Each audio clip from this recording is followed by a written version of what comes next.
Welcome. I'm Ron Baker, Director of the Canadian Small Church Ministry Centre, sponsored by Small Church Connections.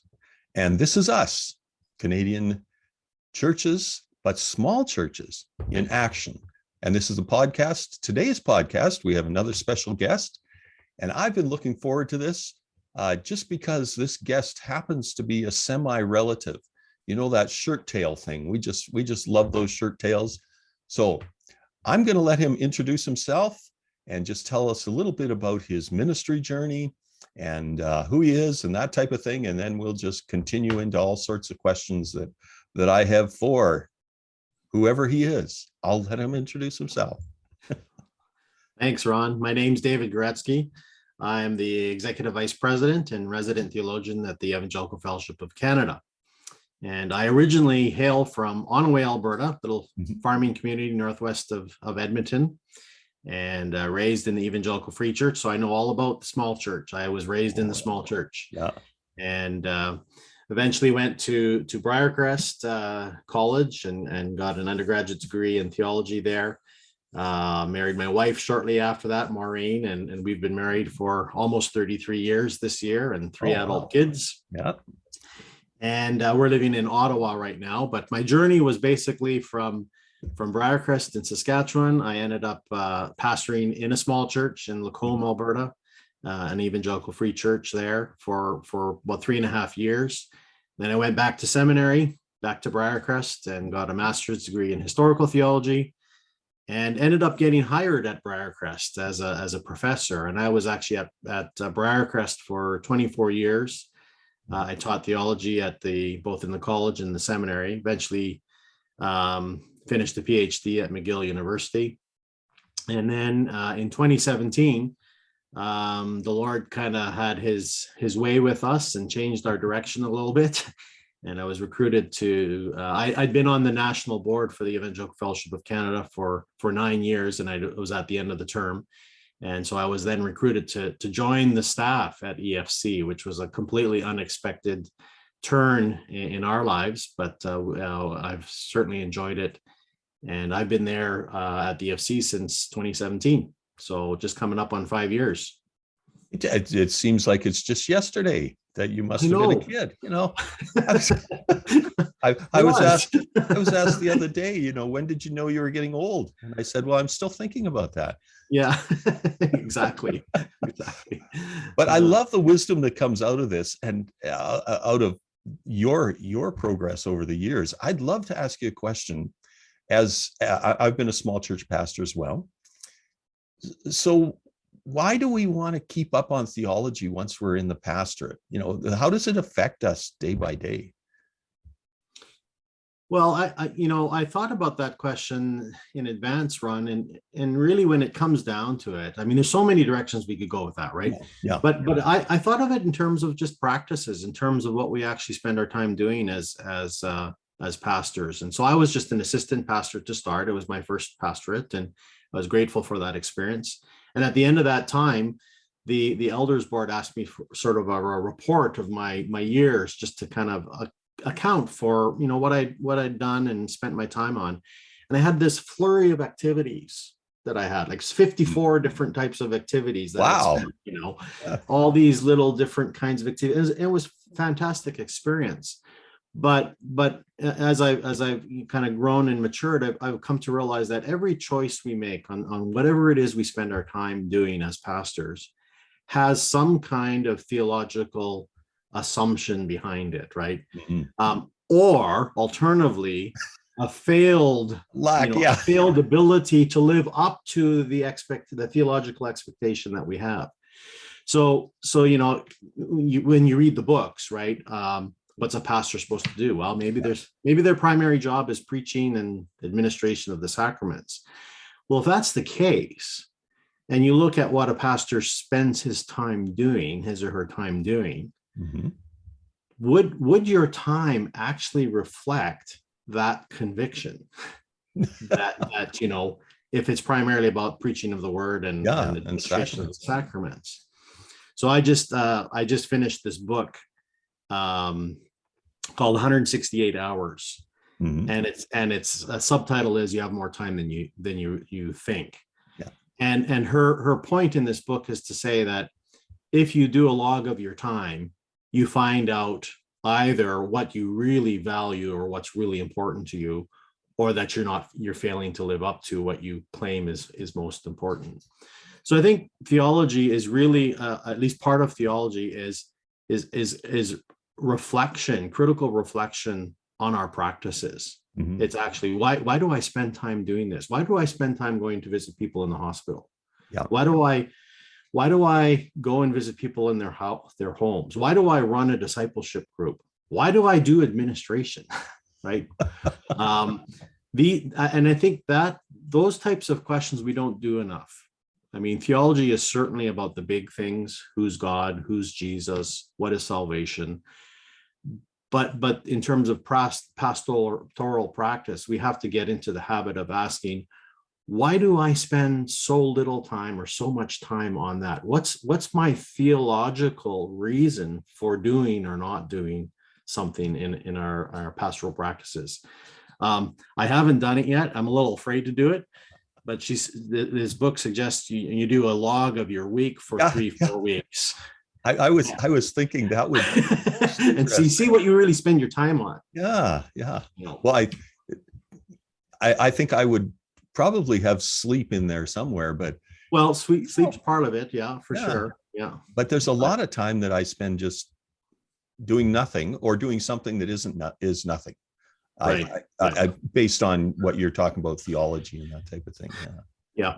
And even then, when you look at our pastoral practices, and so we might say things like theology is really important for being a pastor, but then if you actually look at how much time do we actually spend doing that, or reading or studying scripture or praying, which I think is a crucial theological practice. It might belie that what we're claiming and what we're doing don't quite line up. Okay. Yeah, maybe we could have this Mission Impossible thing where we get our assignment and we do our first journal and then we fire it up because we don't like what we see. That's right. Yeah. Oh man, it is, having been a pastor as well. I know it's a very difficult thing to make my life line up with what I believe, at least in my head for sure. And I think my heart wants to follow. How do you get your head and your heart together? Oh, you're asking the wrong guy. He's learning that. Yeah, I am too. So much of it is just it is intentionality and discipline. I mean, there's no easy way to do it. Like we kind of wish that we could just wave the magic wand, but it doesn't work that way. Like it's intentionality, and it's being disciplined about doing it. I did a little thing here recently since the Ukraine war started, where I set a little alarm on my phone for 7 a.m. because we talk about we have to pray, right? Right. And yeah. absolutely we have to pray. And I wonder how many times in my life I've said that, as a teacher, say, pastors, you have to pray. Yeah. And then we don't. Mm-hmm. Or we spend minimal time. And so I set a little alarm for 7 a.m. and it goes off and it says Ukraine, and I pray for Ukraine. I don't pray long hours. I pray a few minutes for the situation in Ukraine. And I don't claim to be a prayer warrior for Ukraine, but I've become intentional that every day for 3, 4, 5 minutes I pray for Ukraine. So I think it's just intentionality and discipline. It a lot of it has to do, and as we do that, our and critical self-reflection, then we learn to repent of the things that we've been doing or failing to do, and we start to realign things according to what we claim is important. If so many, especially young pastors who come out of seminary, I mean, we're told preaching the word and ministering to people is just, the word is so important. And yet it's amazing how much other things crowd out our time from the word and from prayer and preparation to feed our flocks. Mm-hmm. I think, yeah, you've hit on probably one of the most important areas of life is, yeah, keep a journal or keep, know what you're doing, be self-aware, I guess would be a good Yeah. way to put part of that. Yeah. I want to jump to something else. Sure. I read you had an article fairly recently in Faith Today talking about theology and future and all that sort of stuff. One of your statements in that says, theology is the work of the church in announcing the gospel to a particular historical and cultural context in ways that makes it understandable to them. Right. Yeah. And I find right now I'm working through and trying to understand a whole movement that's called deconstructionism, or whatever you want to call that. It's a way to sort of look at the current cultural context, post-Christian, post almost everything. Yeah. Is it a helpful thing, or is it a hindrance? How is that working? You're talking about deconstruction. Well, yeah, and maybe you can go further into some of our other trends that we're seeing in. Yeah. Well, deconstruction, I mean, the original sense of deconstruction, I mean, when you go back to where it kind of arose in French literary and Oh yes, yeah. philosophy, Jacques Derrida and so on.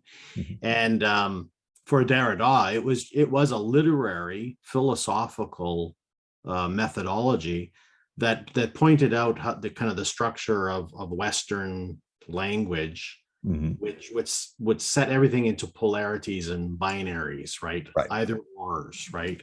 And for Derrida, deconstruction was about pointing out that literarily these binaries don't always line up with reality. Like reality doesn't present itself always in a binary. Yes. Rarely, if ever, right?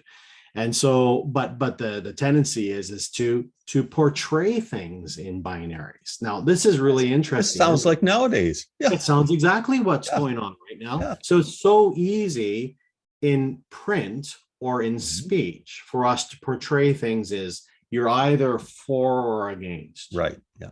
You're either, this side of the political spectrum or that side of the political spectrum. But in reality, such things don't really exist, right? Mhm. You're either for the gospel to be preached or the gospel to be lived. Well, in reality, it's not like that. It's not like that, right? Now, I think that the sad part about deconstruction is it's kind of become this loosey-goosey word now, where it's just really dismantling or disproving our own sort of former beliefs, and it's often used by people who are exiting, right? Yes. Yeah. It's not about reconstruction. Right. We're not deconstructing to reconstruct. It's about leaving something behind. Right. Often. Yeah. Right. So here with theology, I think where we always have to remember is that there's the object of theology, which is the living God revealed in Jesus and by his Holy Spirit. That's the object of theology. And there's theology, which is the human words and the human expressions and the attempts to say things about the divine reality, which will always fall short. Our human words will always fall short of the actual divine reality, who is God, the triune God. And so our words, our constructions, our theologies are always in need of updating. And it's also because they're not only in need of updating because they falter against the reality itself of the divine reality, who is God. They falter because of context. Our context change, our language changes, how we use language. If 25 years ago you said we had a happy and gay time, right, that would have been totally understood as something happy and gay, than what it means now. Yeah. and so and we can't change that. I don't think we can change that. And so we have to become attuned, and so we start to use that word in more sensitive kinds of ways, right? Whatever we might think about those issues, because contexts change, and so our language has to change as well. So when it comes to deconstruction, I think the the sad thing about deconstruction is, as I kind of see it practice, is I don't know if you've ever read the book by Thomas Oden. It was called After Modernity What? He's passed away now. He was an American Good. theologian. Yeah, very good. I enjoyed his Yeah. book. Yeah. And I remember I read that book many years ago, and I remember something that stood out from him was that he said that the epitome of modernity is contempt of the elders, Yeah. Yeah. okay, or Yeah. contempt of the forebears. Mm-hmm. And so I think that's kind of the sad thing that I see in so much that's going by deconstruction, is it's a contempt for those who have gone before, right? Mm-hmm. And interestingly, if that's the kind of attitude towards which we look at our forebears, sort of a contemptuous attitude towards our forebears, we're actually demonstrating that we're thoroughly modernistic in our spirit. Right? We're thoroughly modernist. And so what we need is not a hermeneutic of deconstruction. Mm-hmm. And nor do we need sort of a hermeneutic, sort of a nostalgic or naive hermeneutic that looks at our traditions and our teachings in sort of naive ways, right? But what I would call a hermeneutic of charity. And charity doesn't pretend that things are perfect. Right. Yeah. Right. Love is patient, love is kind. Mm-hmm. It does not envy. It does not keep record of wrongs. Mm-hmm. So in my life, I was raised and taught in the dispensational theologies. Yeah. That's what I was taught at Briarcrest. And though I don't think there's anyone that I know of teaching dispensationalism at Briarcrest, those were my forebears. Henry Hildebrandt, Orville Swenson, they were some of my teachers. The founders of that school. And it can be so easy and I'm not a dispensationalist anymore. I've moved away from dispensationalism, but it can be so easy to look with disdain and contempt with something that you've kind of left behind, rather than to view it with a hermeneutic of charity in context. Yeah. And to understand that dispensationalism had its own context and its own set of issues that they were trying to deal with. Like, let's remember that dispensationalism arises in, particularly in the early parts of the 20th century when they'd seen two major world wars. Yeah. So the context was very different.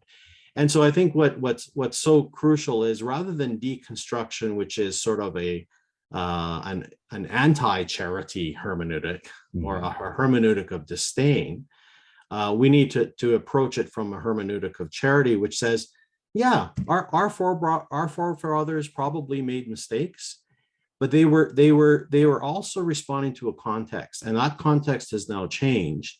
And so now I have to respond to my context and recognize that my the ones who come after me will someday say, wow, Guretzki, he really got that wrong. Yeah, exactly.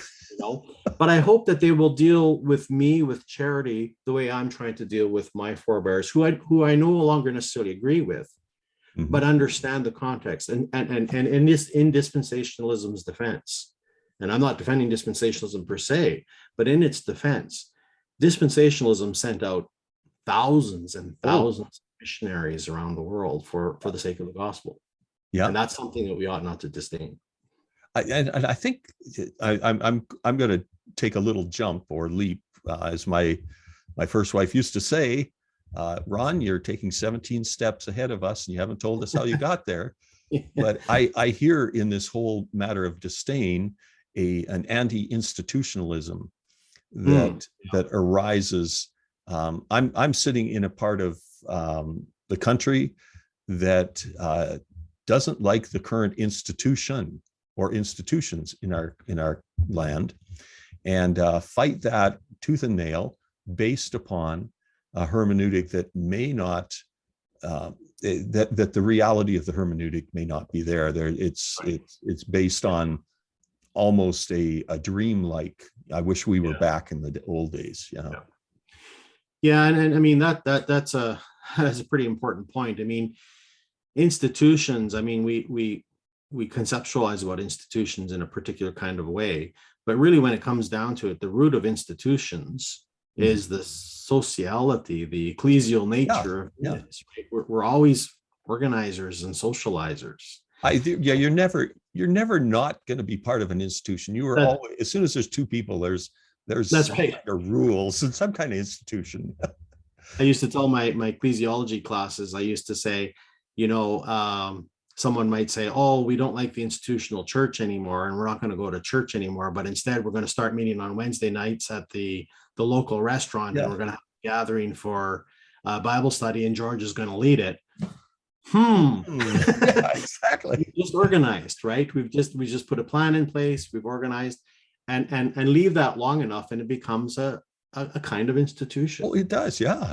So we can't really leave institutions away or aside. I think institutions take on a life of their own. There's certainly and surely, yeah, that's I look at, I was just thinking of this 50 years ago, I watched as Vineyard began and was impressed with a movement. And now I'm watching news that talks about dismantling an institution or finding different ways. It changes, and it changes with the culture. Sorry, I'm taking away your thunder here because I could let you talk about this for I remember when I was on the board at the FC, we had one of our Indigenous members. He used to say to us, he said, we as First Nations people, we're not necessarily against organizations and associations and institutions. He says the difference between us and you white men, he said, are that when it served its purpose, we let it die. You and just like to keep them going, on life support forever. That's right. That really struck me, that they had a real sense that there's nothing wrong with organizing and having a movement and doing things together in a formal kind of way. But when they've accomplished their purposes, they move on to something next. Yeah. Move on to something next. I think there's a lesson for us to be learned there too. Okay, we're going to jump to another question here.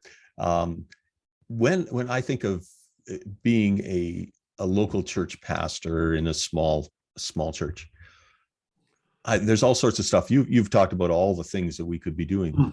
How do we keep our finger on, and maybe it's just keeping our finger on, the current trends that are happening within theology, that 5 years from now, all of a sudden everybody's going to be saying, do you know what I heard on YouTube? Oh, did you hear about it? And so how do we keep our finger on that and be prepared for it?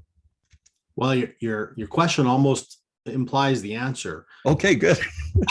I think it'd be kind of like me saying, how shall we keep up with YouTube? Yeah. And the answer is you can't. So I mean, I hate to say it, but you really can't. I don't think we really can keep up with the trends. So I'm a professional theologian. Yeah, I was gonna say, yeah. and I, the longer I've been doing theology for 35 years in some form or another, and the longer I've done theology, the stupider I feel, right?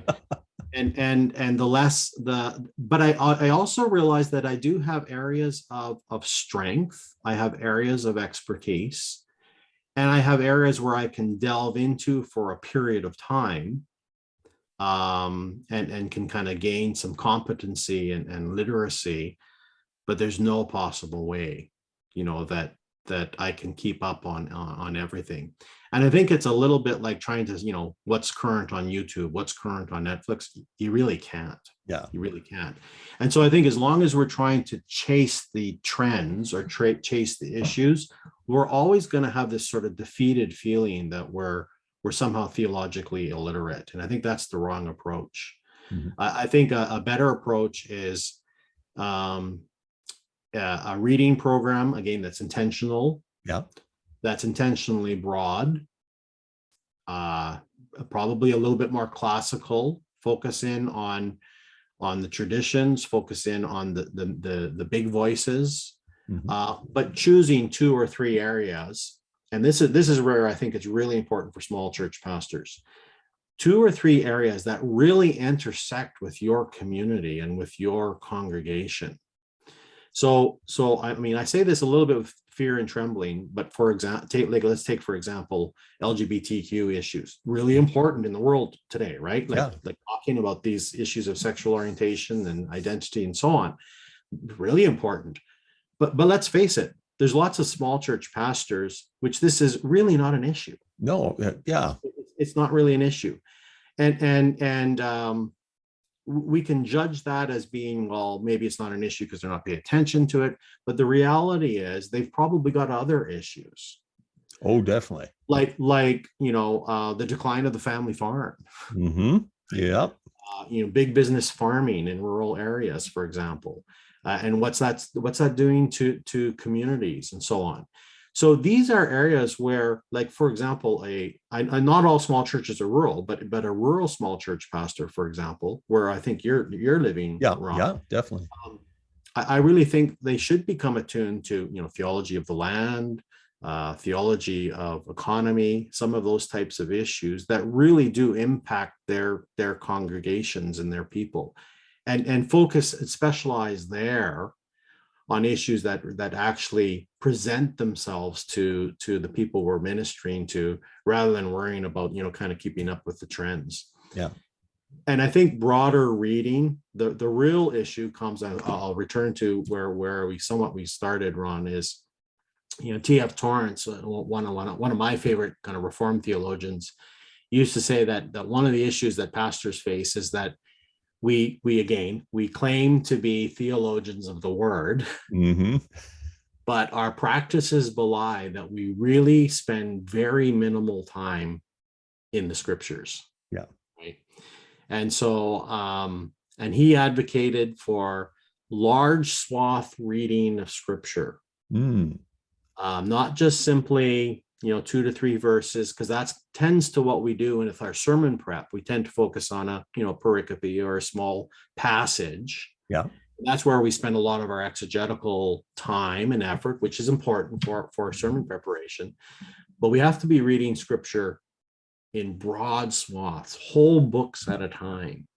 And that needs to become part of our discipline, is not just reading the latest current theology books, which is fun and good. Oh yeah. It's actually reading the Bible thoroughly. Like I would advocate, I'm doing this, again this year, reading through the Bible throughout the year, but I'm advocating that, pastors need to be reading through the Bible at least once a year. Mm-hmm. And if they're not doing that, I think that any pastor who's not doing that is somewhat missing something really important to their calling. Okay, you talk about broad swath, and that works well with our farming community around here. And 18-foot headers. Oh, 18, yeah. That's so small, man. These 16-foot headers. We just go through and take the whole thing in. And yep. I think that's a great idea. Yeah. No question about it.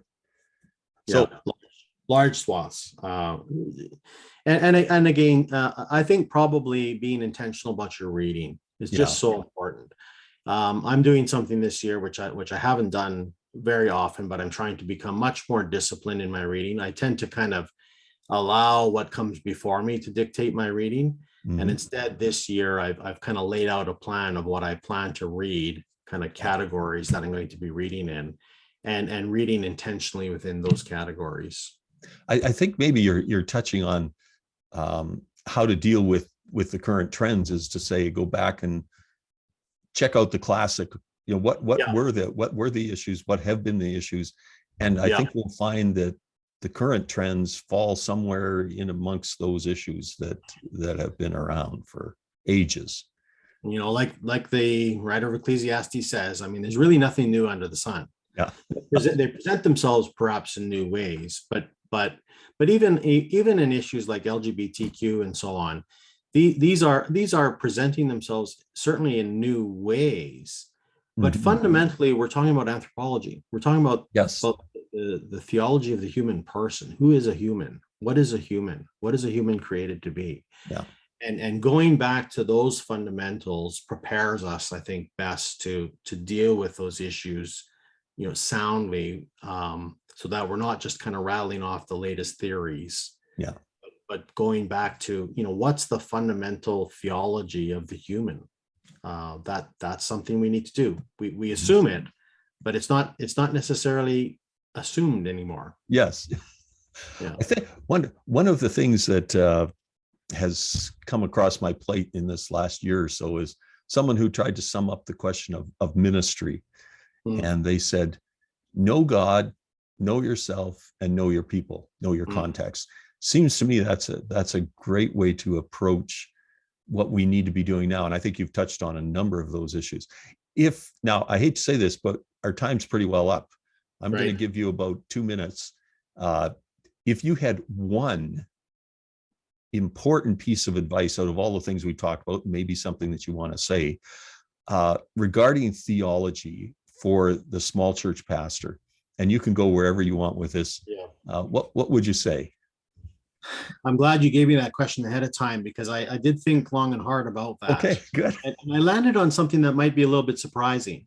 I think that we as pastors and theological teachers, whatever our context is, I think we have to spend more time understanding our own broader and narrower theological traditions, our ecclesiological traditions. Because it touches a lot on some of the things we've talked about, like with deconstruction. In some ways, deconstruction is looking over the fence at another tradition, right? And amongst churches, of course, it can be so easy to look over the fence. Like if you're in a relatively non-liturgical tradition, and there's quite the push towards liturgy these days. It's so easy to look over the fence to the liturgical traditions and say, well, that's where all the action is, and not realizing that deep in our own histories, we've actually failed to understand deep within our own traditions, broadly speaking, and narrowly, even more narrowly towards our denominations. There are deep resources there that we've overlooked. We've got, spiritual guidance in our own histories that many of us don't even realize. And so if we're ministering in a Baptist tradition or an Anabaptist tradition or a Pentecostal tradition, it can be so easy to forget that these movements started, for a reason. And I think it's really important for us to, if we're going to worry about things like deconstruction, part of the reasons we get tripped up over this is because we don't know our own traditions ourselves. We don't really know our own deep roots. And I'm talking not just but the theological roots, but the spiritual roots of these traditions as well. And so, get to know your own tradition. Read a little bit more of your history of your denomination or history of your movement. Read some of the classic writers in your own tradition. And I think we'll actually discover spiritual riches and theological riches right within our own backyard. And that doesn't mean that they are without critique or that they didn't make their errors. We'll also discover that they saw something that perhaps we've lost sight of. So that's my one small piece of advice. I jump right on board with that, being a librarian and an archivist, and knowing that, if you don't know your own tradition, you're deconstructing and you have nothing to rebuild. You might as well burn it all down. And I don't think that's where we want to go. I did my PhD on Karl Barth, and he's really somewhat one of my favorite theologians. And he used to tell the pastors, when he used to lecture to pastors in the Reformed tradition, in the early 20th century, there was a lot of talk about the coming confrontation with Rome, because there was kind of a new openness to talking to the Catholic churches. And everyone was trying to do, ecumenical conversations with the Catholics in the Reformed churches. And Karl Barth came back to the pastors and said, we can't talk to Rome until we know Geneva. We can't talk to Rome until we know whence we've ourselves have come. And so I think often we find ourselves unable to actually answer the critiques of our own traditions because we don't know them. Mhm. Okay, this conversation could go on, and I know. Yeah. I would love it. We could spend all day. Oh, for sure, but we've only got 30 minutes and that's up. So I Okay. want to just say thank you very much, David. This has been great. I appreciate it very much. Thanks, Ron. All Carry right. on with good work. Thank you.